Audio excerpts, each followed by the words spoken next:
All right. Hello. Welcome to the Modern Thought Room. My name is Jethro. This episode is about a skill that I think is overlooked when we think about our personal and professional development and subsequently talent development, right? And that skill is teaching. I think when we think of our personal development and we think of our professional development, we overlook it and sometimes actually don't even consider it as we chart out our future growth, right? And I think that taking a look at how we teach is something that can have a tremendous impact on not impact again, on our contribution and long-ranging impact. Um, Teaching is very linked to the ability to inspire. And in this episode, I'm going to take a look at one of the key components to teaching that makes the difference, and that is motivation, right? What is your motivation when you go to teach somebody something? And depending on the depth of that, can really make a difference in terms of the contribution, the impact you have, and ultimately the influence that you have, over someone or in somebody's development. Right. So teaching is a decision to set a motivation. Teaching is a decision to set a motivation. Right. So when you go to teach someone, insofar as you are charting out how you're going to explain something, you are also setting your motivation for how you want to communicate that um, skill, knowledge, mindset to that person or to that group, right? So teaching is a disposition, right? So first, let me back up. Teaching represents recognition, right? And to set your motivation correctly, ideally, you would have recognized something.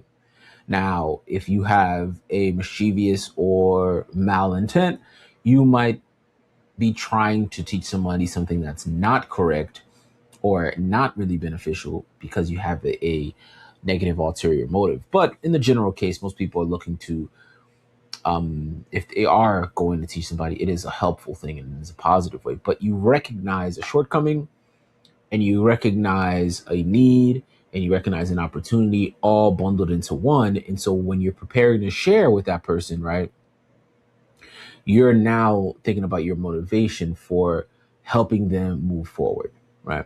So teaching is also a disposition, right? That first decision that's made, I will share this information, skill, or mindset with this person or this transformation and hope for a transformation. And then there are repeated actions taken to make sure that that transfer happens.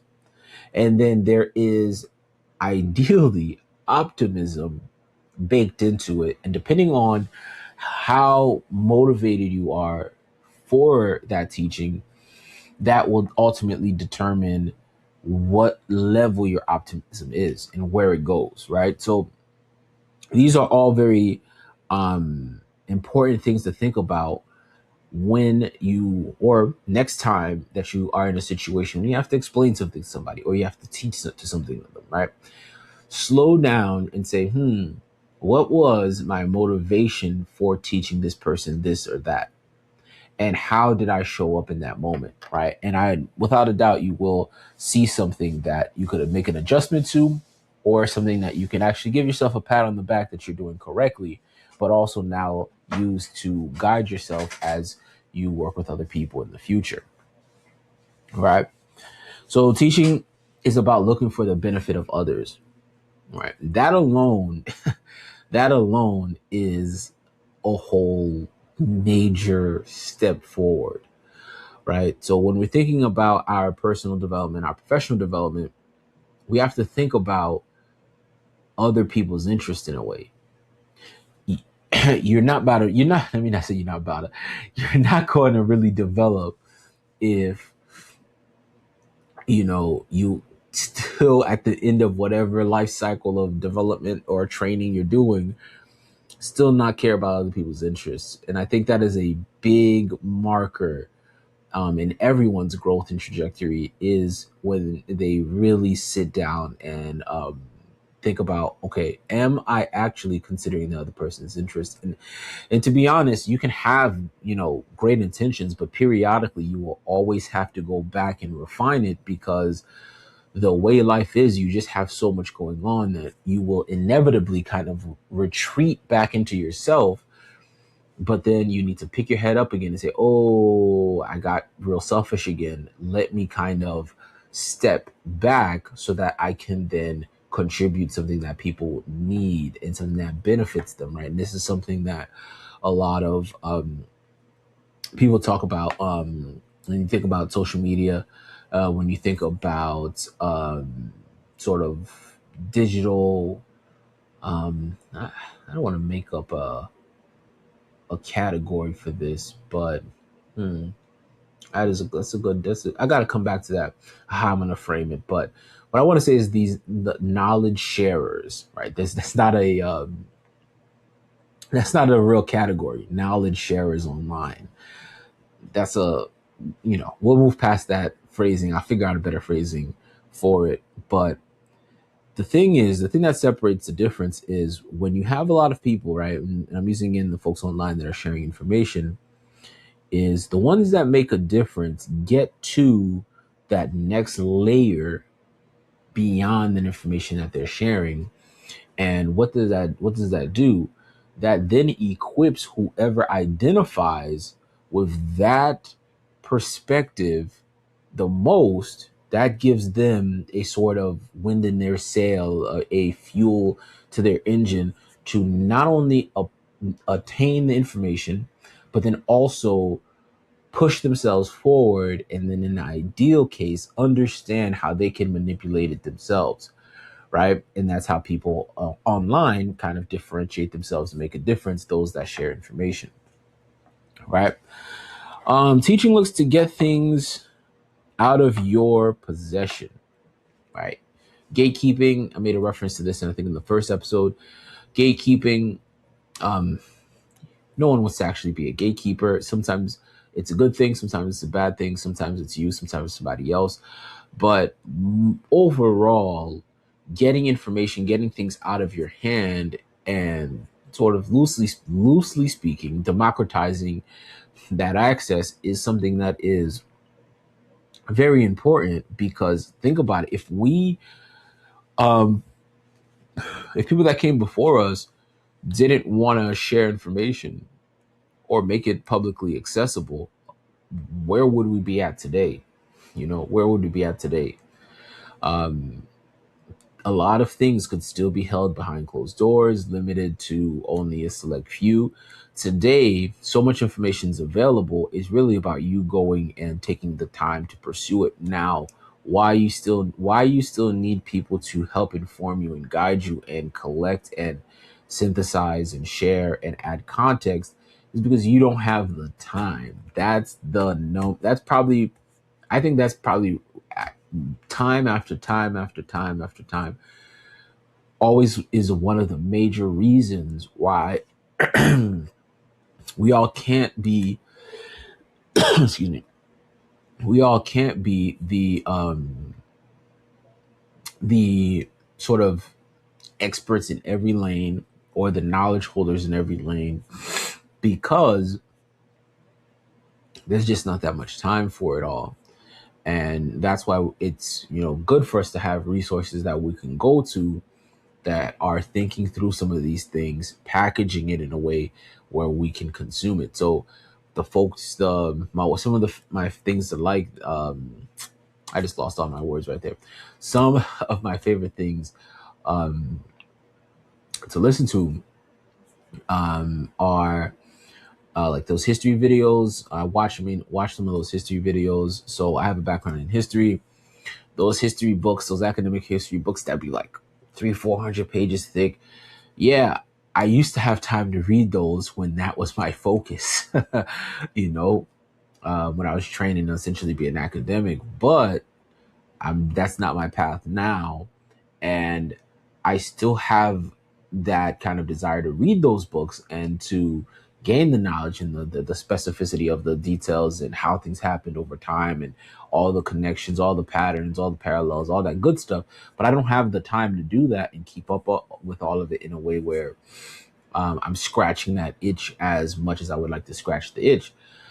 But when you have these history channels on YouTube, for example, or you have pages on Instagram that review books, that allows me to get a person's perspective on information that is useful and that can help me move forward, but also helps me filter through the different options, right? So, for example, if I want to learn about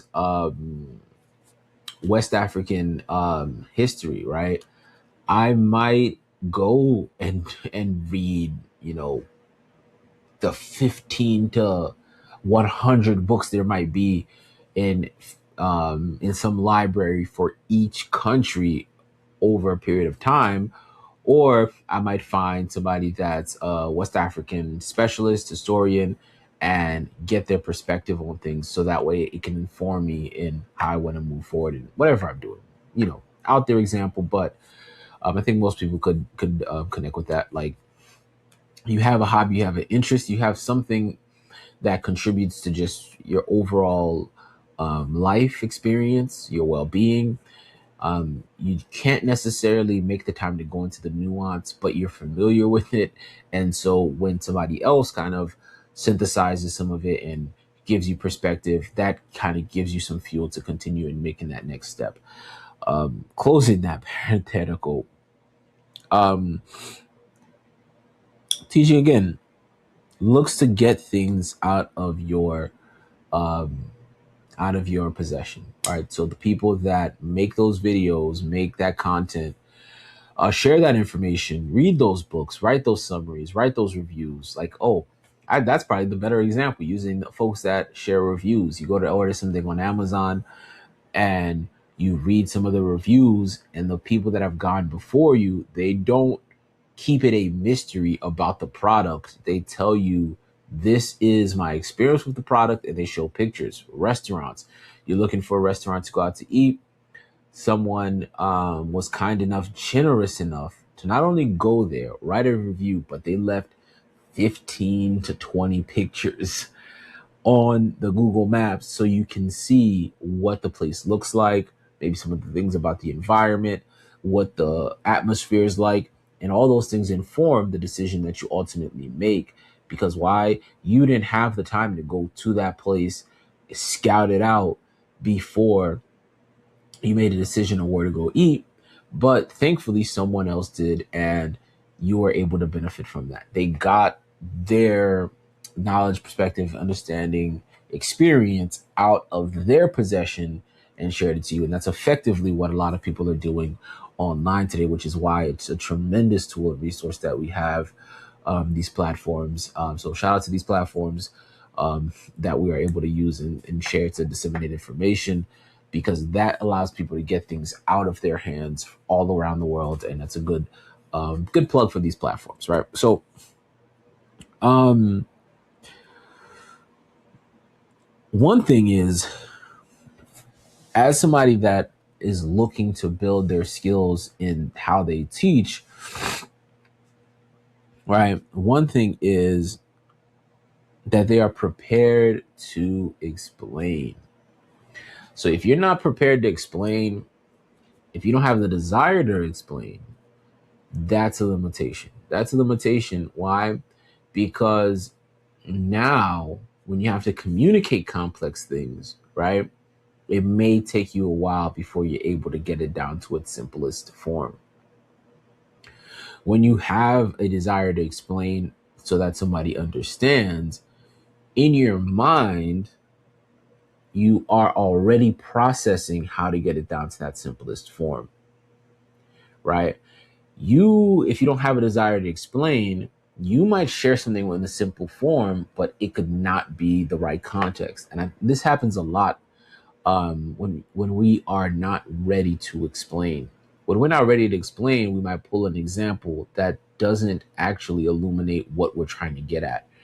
We might focus on a point that's not the key point that unlocks whatever the person needs, right? But again, when we focus on thinking, hey, I may need to explain this. It's a benefit to me if I can explain this. Should I take some time to go ahead and figure out how I best would explain this to this level, this level, this level, this level? Now you're armed in a situation where you may have to explain something, and everyone who's worked anywhere for any length of time has experienced working with others.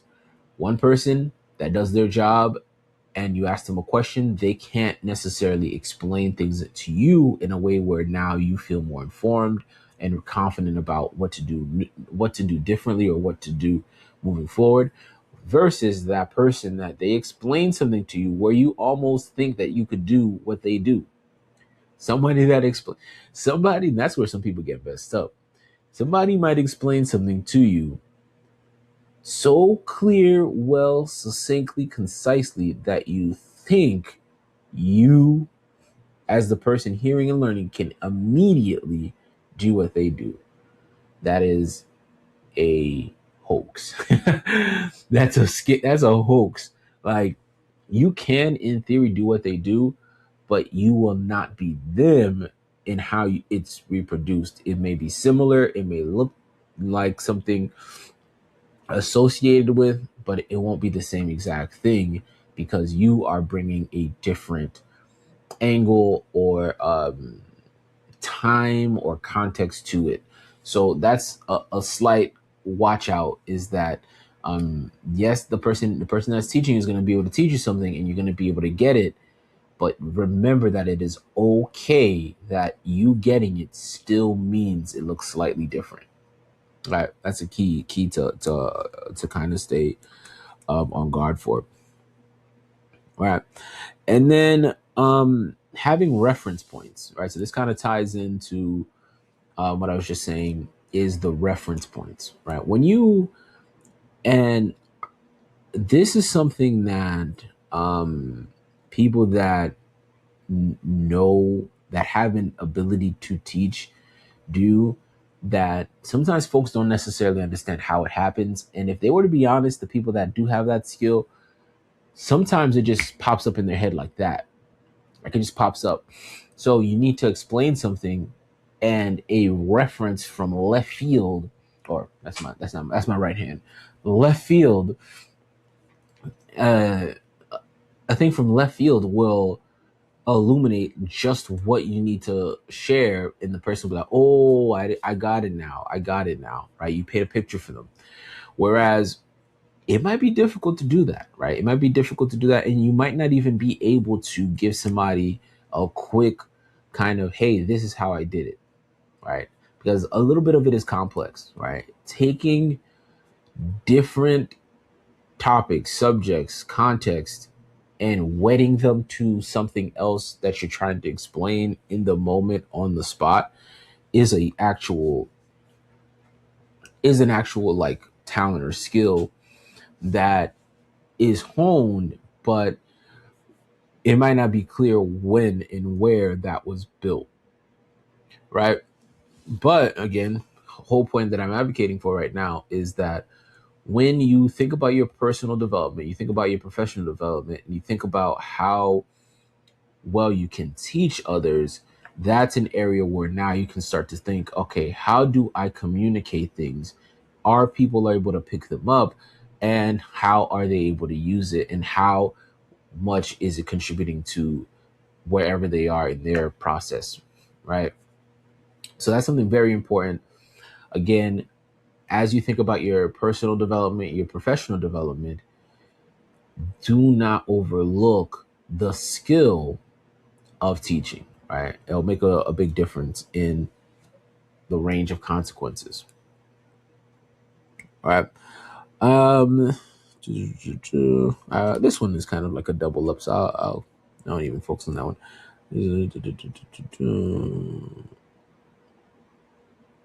This is a good one. Not necessary though.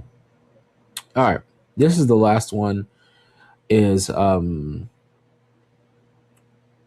you make this when you make this shift to focus on or to build up your ability to teach in the grand scope of your personal development, your professional development. One thing you'll understand better is trajectory, right? Trajectory. You'll better understand trajectory when you start thinking more closely about how you teach, right? Um, because when you teach, you'll end up having to repeat stuff. I don't necessarily, I've gotten better with this, got more patience with like repeating myself in general, but you you're gonna have to repeat yourself, right?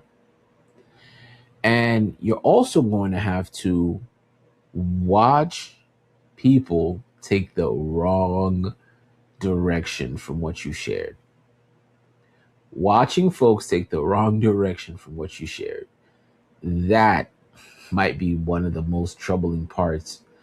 And sometimes it could even be something to make people just not care about sharing information, sharing guidance, sharing skills, sharing mindsets and transformation. That could enough be for somebody like, nah, I'm tired of this, right? Like I already told you one, two, three times. I told you to do this in this situation, your outcome flopped, and now you're back at my door complaining about this. That's well, no longer, I don't have anything else to say to you. Right. That is a tough place, and a lot of people sometimes end up there because you will see people take the wrong learnings. And some of that is based on how you teach, that's just what it is. And some of it is also based on just where that person is, and some of that you just have to accept, right? But the trajectory, when you're thinking about trajectory, right, you're thinking about where you started or where that person started and where the end can ultimately be. And this is again leaning back into that inspirational aspect where you're sharing the information with them, but the as the information is leaving, your mouth, it's leaving your computer, it's leaving the presentation, it's leaving the video, whatever mode you're using to transmit the information. As it's leaving, you should have a sense of where it will land and then the distance that it will travel with that person, right? And that's something that I I think, who can I say this is? The, I'd say the purest example of this, and I'm gonna leave it for you to extrapolate and grow and work back the connections, is a parent that is helping teach their child how to walk, talk, read, and learn. That is like arguably the purest example of, as you're teaching and you are building up your own motivation for why you teach folks, you will then, right, get a window into trajectory. Right. So this is why I'm like, again, this is why I'm saying this is so tied to personal and professional development in a way that I think we all overlook it, because there are a lot of times where it doesn't seem necessary to be preoccupied with how you're teaching somebody about something, how you're teaching somebody for something, because in a way you feel like that's not your obligation. They are a grown adult. It is their job to figure it out. If you're saying, if somebody comes to you for information, guidance, and you're saying they better figure it out, and that's the type of sentence that leaves your mind or your heart, that's a whole nother matter that you'll probably have to go figure out. But I hope that for the folks that aren't in that place, that their hearts haven't gotten hardened by just frustrations, that you go and say, let me think about the list of the things that I'm working on for my personal development and my professional development. And let me consider, okay, where is my ability to teach? Who are the people that I end up often having to teach things to? And how could I make an improvement there? And watch the positive consequences flow. Thank you for your time. Appreciate you guys. Adios. Ciao. Bye bye.